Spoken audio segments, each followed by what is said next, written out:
Hello folks, welcome back to my channel.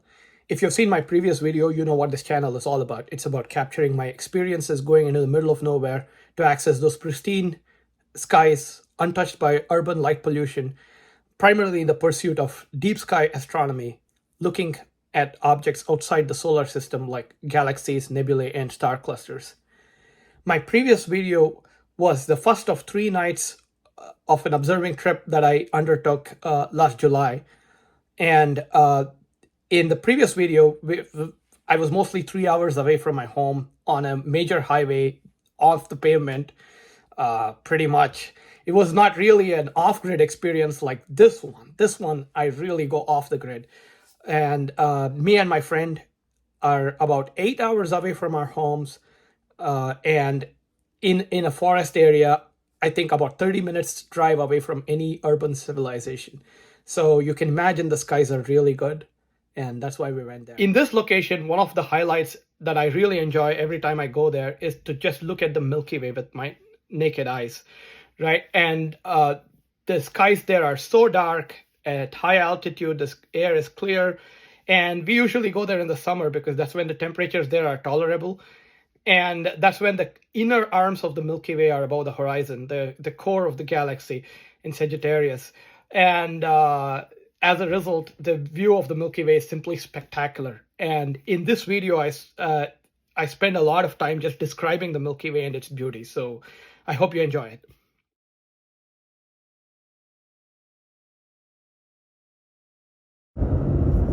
So hello again. This is sort of my second night on this trip.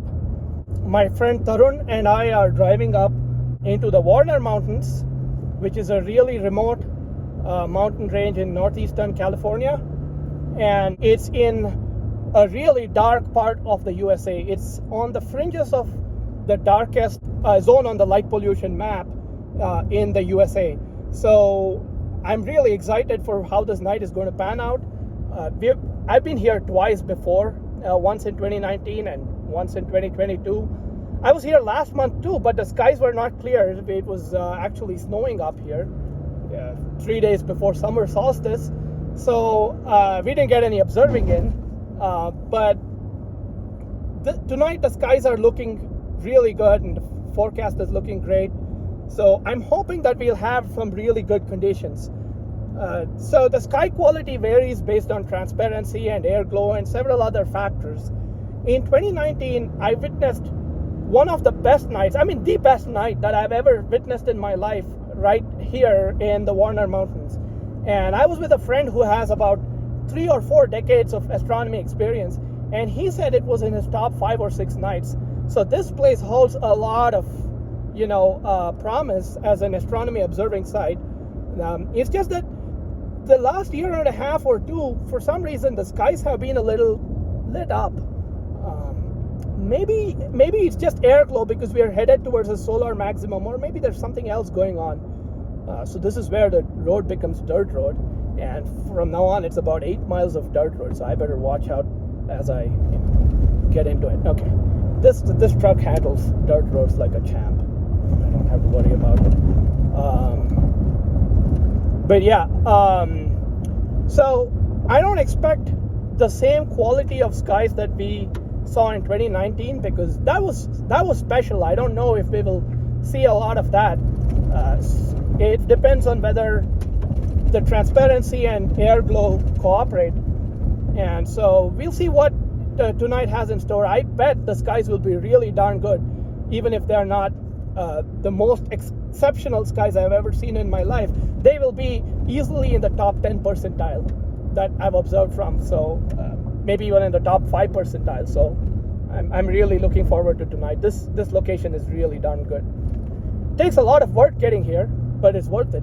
And it's remote. There's no cell service. There's dirt roads. All of this. So some of the views on the drive through the Barnards are just simply stunning. Just wanted to add some coverage of the views as I'm driving through this dirt road towards Patterson Meadow. Except where it's washboardy, this road feels nicer and smoother to drive on than a Bay Area freeway, to be honest. It's a really well-graded dirt road. I love driving this dirt road. We're just coming up on a beautiful meadow.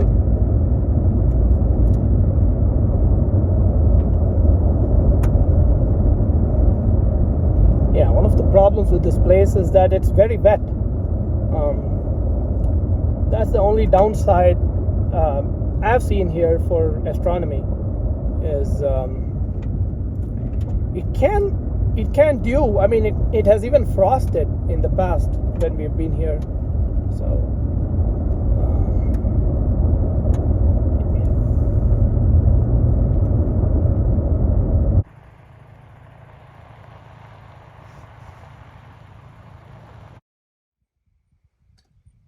So this is our observing site for tonight.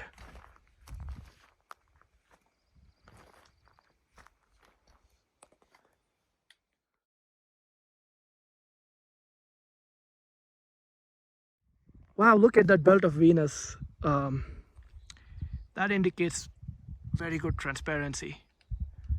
That's strong, a belt of Venus. What that is it's the warm evening sunlight with the sun below the horizon going and hitting the molecules in the atmosphere and scattering back off of them. So it's essentially the sunset below the horizon reflected off from the sky. This place is teeming with mosquitoes. My goodness, there's basically no way to avoid them. I hope they will stop buzzing around by 10 o'clock or so when it gets colder. But it's just a hope. This is the worst the mosquitoes have been here in my 3 visits. In 2019, they were really bad. And so I knew that this would be a problem, but I didn't expect them to be this horrible. Oh my God, look at them inside my truck right here. God. Anyway. So I'm out here staring at the Milky Way.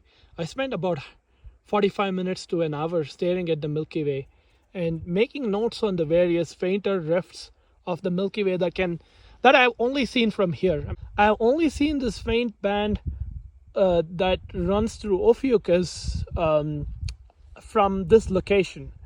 And I was able to see some hints of it today, but it was not as exceptional as it was in 2019. Yet this is my best Milky Way of the year, and probably the last 2 years. There are basically no light domes, save for maybe a very weak light dome near the Big Dipper. The loop of Milky Way around the what's called the Prancing Horse or the Pipe Nebula is just very stark. And in addition to that, I can trace out a really faint line of nebulosity that goes all the way from where the bright part of the Milky Way ends in Poniatowski's Bull in Ophiuchi, all the way down to like Zeta Ophiuchi, and then the head of Scorpius, Juba, and those other stars. So yeah, this is just a spectacular Milky Way, and I just spent something like an hour taking notes on it and studying it. And the few brighter patches of the Milky Way, like in Scutum and Sagittarius and so on, are just so bright. I'm sort of thinking, who stuck that glow-in-the-dark tape on the night sky, right? It's just amazing. It's so dark out here that I cannot see the shoes that I'm wearing. My friend Tarun, he's wearing black clothes, but if he's standing like 10 or 15 feet away, he blends into the background. It is really dark. Anything that is black is only seen because there's sagebrush all around us, and it's sort of has this gray tinge. Yeah. So, well, today was one of the worst observing runs I've ever had. And by that I mean not the skies. The skies were fantastic. The mosquitoes, they were relentless. I got eaten alive. They did not stop like I thought they would by nightfall. Oh, here's one. Let me get him. Sorry, I had to swat one more. Yeah, they did not stop at all. And I thought they would stop after it got colder, but I guess it got to 46 degrees Fahrenheit. And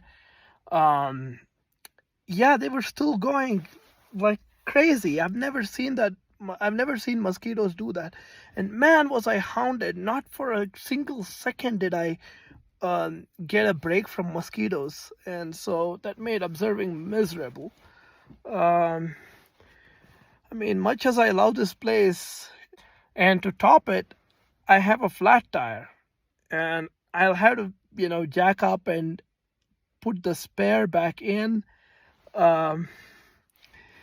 And during the day, and I hope that the mosquitoes won't eat me alive then, because I won't be able to dress up in layers like I did at night to avoid them, right? They basically had all of just my face, like this much of exposed skin, and even then they were like trying to get at it, and it was horrible.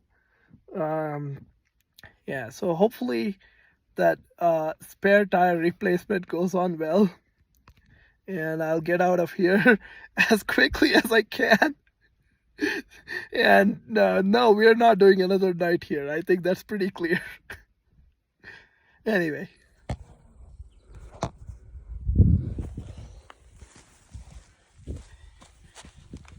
So I'm almost done opening the removing the old tire that's leaky. Found the leak, in fact, it was hissing. I tried to reinflate it with my compressor, and then I figured out it was hissing, and so I managed to find out where the leak is. Put my hand on it, it sort of slowed down and changed the sound. Anyway, the truck is jacked up. I've done this once before, this is my second time, so not too hard. Okay.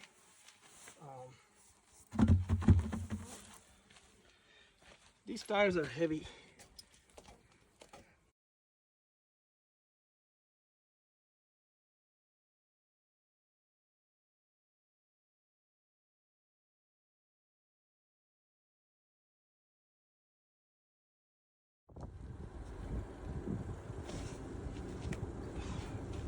Well, I think it's done.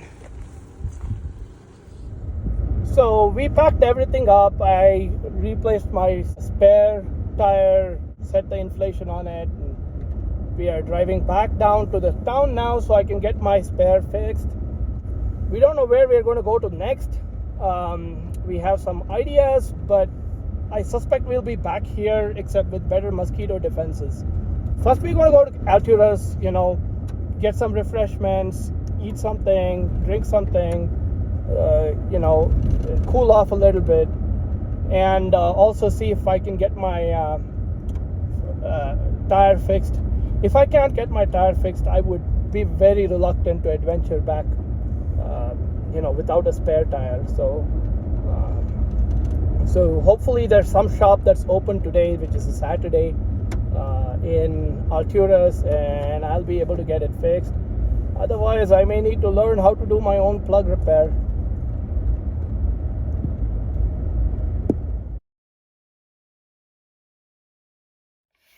So I thought I'll end this with a little bit of a logbook review, just like last time, looking over my notes of what I saw from this really good sky. I think the first thing that I logged is the naked eye Milky Way, which I spent a lot of time describing already. It was spectacular with lots of rifts. Interestingly, there's a huge nebula around this star called Zeta Ophiuchi. And it's a really faint nebula, but I just wonder if I managed to pick up visual hints of it. But until I hold up a nebula filter to it and look, I would not be able to confirm that, because I could be instead seeing Milky Way star clouds, because the eye is a lot more sensitive to that, to starlight, than to those red emissions from the nebula. So that's maybe there that I have to go follow up. And what else did I look at? I used my binoculars to look at the dark patches near the Sagittarius star cloud Messier 24. And I was actually able to pick up on the combined glow of Messier 20, which is the Trifid Nebula, and the star cluster that's just next to it, Messier 21. And I was able to see that as a separate patch of nebulosity detached from the Lagoon Nebula. So that was pretty interesting. I had never seen the Trifid Nebula and its neighbor with the naked eye, so that was cool. It looks like I also spent a bunch of time on Barnard's galaxy, which I mentioned in my previous vlog post as well. And on Barnard's galaxy, I not only looked at the galaxy, I also pointed my 18-inch telescope at it, trying to look for nebulae and clusters within the galaxy. So there's a bunch of nebulae that are well known within Barnard's galaxy that go by designations of Hubble 1, Hubble 2, and so on. So I happen to log Hubble 5, Hubble 10, Hubble 3, and Hubble 1. And I did try for a globular cluster within Barnard's galaxy called SC6, but I did not have any luck. I've been able to see SC7, but despite multiple attempts, I've not succeeded in seeing SC6. And I also did some observations in the constellation of Corona Australis, which is a really southern constellation from 41 degrees north latitude, which is where I was. That's not an ideal place to be looking that far low into the south, but I don't know why I did it. That the high altitude and the pristine skies makes it very attractive to look down in the horizon, let's say, even though that's not an ideal strategy. I did see the globular cluster in Corona Australis, NGC 6723, and a bunch of nebulae, which is NGC 6726 and 6727, along with IC 4812. And another interesting observation is that I did look at the Corona Borealis, the northern crown, not the southern one, the Corona Borealis cluster of galaxies, which is something that I frequently use to test the night sky condition. And this is a cluster of galaxies that's 1 billion light years away. It's a little short of 1 billion, almost 1 billion light years away. And usually when you look at it through a telescope that's the size of my telescope, like an 18-inch telescope, you generally get a sense that the background of the sky is a little mottled, which means textured. And that's the combined glow of all of those galaxies in that cluster that you cannot resolve separately because they're very, very faint. But instead, I was able to momentarily hold multiple galaxies with my averted vision. And so that's better than normal, but I was not able to get an exceptional view because the object was also low in the sky, and I think the coatings on my 18-inch had started wearing off by then. So it was not as awesome as what I'd seen in 2019 with my friend, where we just counted 10 galaxies in this cluster that's 1 billion light years away. That's really unusual for an 18-inch telescope to be able to do that. But yeah, so that's what's in my logbook. And